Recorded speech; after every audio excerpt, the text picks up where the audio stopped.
안녕하세요. 매일매일 건강해지는 습관 무병장수입니다. 갑작스러운 복통이 느껴지면 여러분은 어떤 생각이 드시나요? 단순하게 상한 음식을 먹어서 혹은 너무 자극적이거나 빠른 음식 섭취에 의한 배탈 정도로 생각하실 겁니다. 이런 이유로 잠시 식사를 조절하거나 배탈약을 먹은 것으로 충분하다 생각하고 참고 시간을 보내시죠. 하지만 이는 단순 배탈이 아닌 기생충 감염 때문일 수도 있습니다. 우리나라는 실제로 1960년대 기생충 감염률 세계 1위 국가라는 불명예스러운 타이틀을 가지고 있었습니다. 물론 요즘 같은 때에 북한도 아니고 무슨 기생충이라고 생각할 수도 있지만 지금도 여전히 대한민국 국민 기생충 감염률이 무려 2%가 넘으며 이는 얼추 100만 명 정도가 기생충 감염자라는 말이 됩니다. 도시화된 생활습관, 청결한 환경에도 불구하고 더 이상 기생충 감염률은 떨어지지 않고 있다고 하는데요. 대체 이유가 뭘까요? 바로 우리가 먹는 음식에 기생충을 유발할 수 있는 원인이 아직도 여전히 존재하기 때문입니다. 오늘은 제가 아무렇지 않게 즐겼지만 알고 보니 기생충을 유발할 수 있는 음식에 대해 알아볼까 합니다. 먼저 기생충에 대해서 알아볼까요?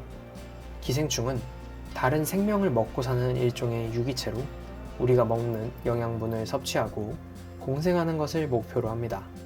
이런 기생충이 장에 기생하면 단백질 결핍을, 간으로 이동하면 간 경변, 종기를 일으키고 심지어 폐나 다른 장기로 이동해 심각한 경우 다양한 합병증을 유발해 생명의 위협이 될 수 있습니다. 누구나 기생충에 감염될 수 있지만 특히나 건강이 좋지 않고 또 어떤 음식을 잘못 섭취한다면 더 위험할 수 있다는 사실 반드시 잊지 마세요.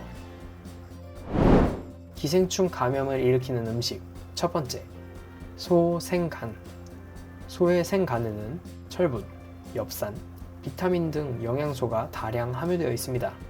비타민 A 성분은 눈이나 피부에 좋고 면역력 증진까지 도움이 됩니다.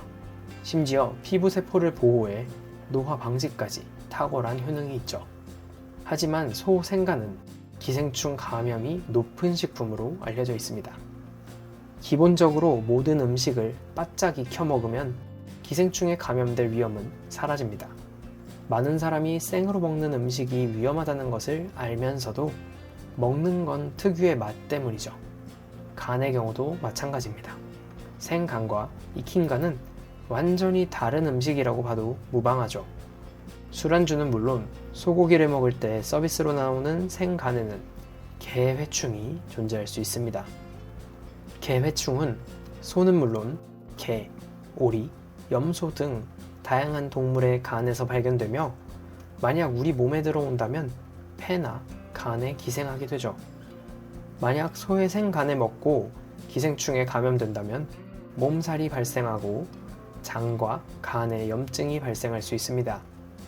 또한 혈액을 통해 눈으로 이동할 경우 눈이 침침해지는 증상을 겪게 되는데 심한 경우 백내장에 걸릴 수 있으며 최악의 상황에는 피를 타고 뇌로 이동해 간 질환이나 뇌경색 등의 심각한 질환이 생길 수 있습니다. 많은 분이 신선한 간은 괜찮다고 하지만 일단 간에 자리 잡은 기생충은 신선한 것과 별개로 존재할 수 있다는 점 반드시 잊지 않으셨으면 합니다. 두 번째, 오징어. 민물고기에 기생충이 많다는 사실은 많은 분이 알고 계실 겁니다. 하지만 바다에 사는 물고기, 그것도 오징어라면 어떨까요?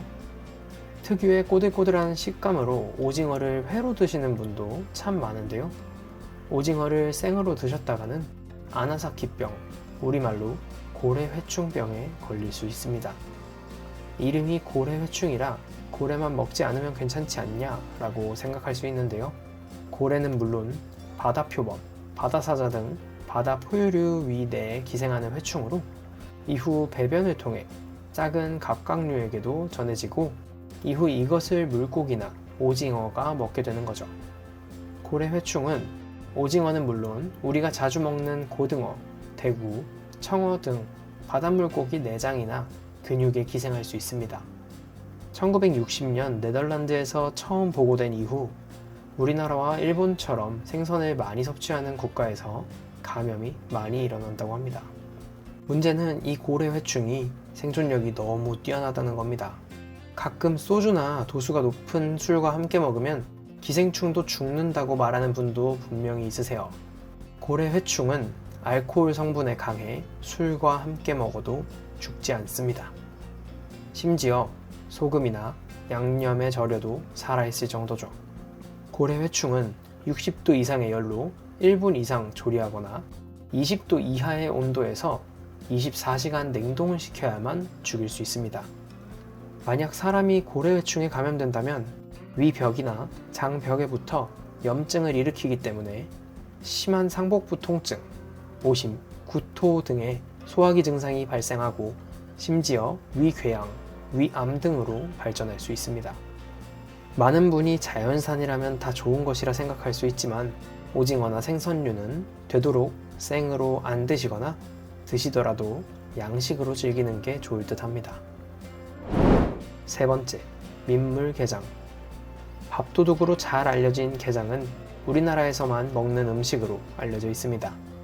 하지만 이런 민물게장, 잘못 먹으면 폐의 기생충 질환인 폐흡충증, 즉 폐디스토마에 감염될 수 있습니다.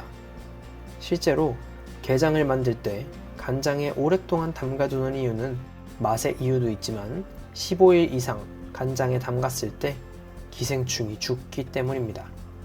다만 이 날짜를 잘 지키지 않거나 게장을 잘못 만들 경우 기생충이 살아있어 기생충에 감염되는 거죠. 과거에 비해 많이 줄었지만 지금도 잊을만 하면 환자가 생기는 게 바로 이 폐흡충증입니다. 폐흡충증에 걸리게 되면 기침, 객혈, 흉통, 호흡곤란 등의 증상이 동반되고 진단이 늦어 제때 치료를 받지 못하면 폐렴이나 폐농양, 기흉 등의 합병증에 시달릴 수 있습니다. 민물개 이외에도 다슬기, 가재, 새우 등에도 존재하는 만큼 제대로 조리할 필요가 있는데요. 다행히 폐흡충증은 제때 진단한다면 약으로 치료할 수 있습니다. 게장을 드실 때에는 제대로 조리하시고 되도록 민물게보다는 바닷게, 양식게를 드시는 게 좋습니다. 네 번째, 계곡물. 음식을 알려드리는데 왜 갑자기 계곡물 이야기가 나올까요?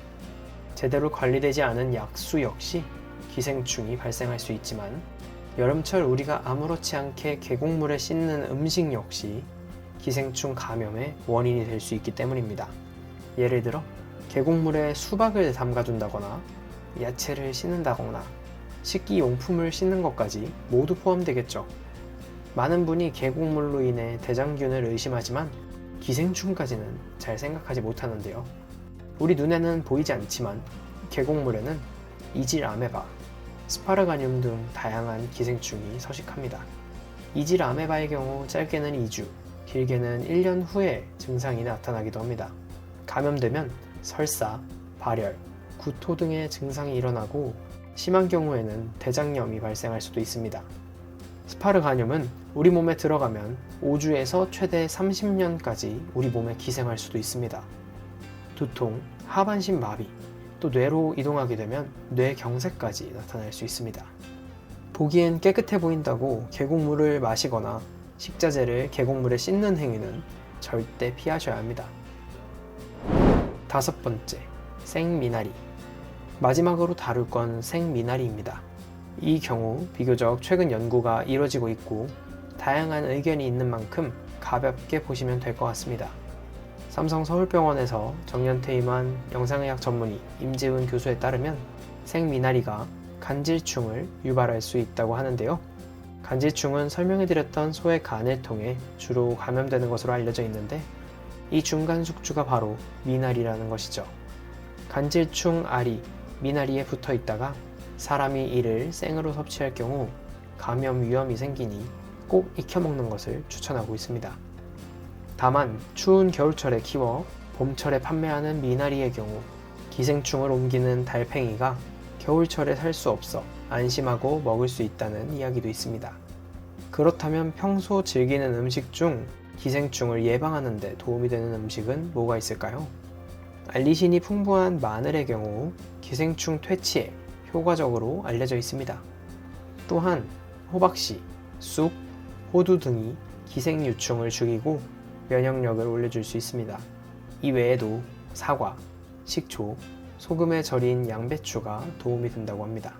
하지만 가장 중요한 건 기생충이 발생하는 원인인 음식을 조심하고 주기적으로 구충제를 섭취하는 게 가장 좋다는 것 잊지 마세요. 오늘은 이렇게 다양한 기생충 유발 음식에 대해 알아봤습니다.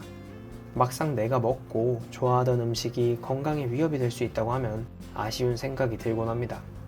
행여나 위에 음식을 끊기 어렵더라도 최대한 줄이시고 드시더라도 늘 기생충 감염 증상을 숙지하셨으면 좋겠습니다.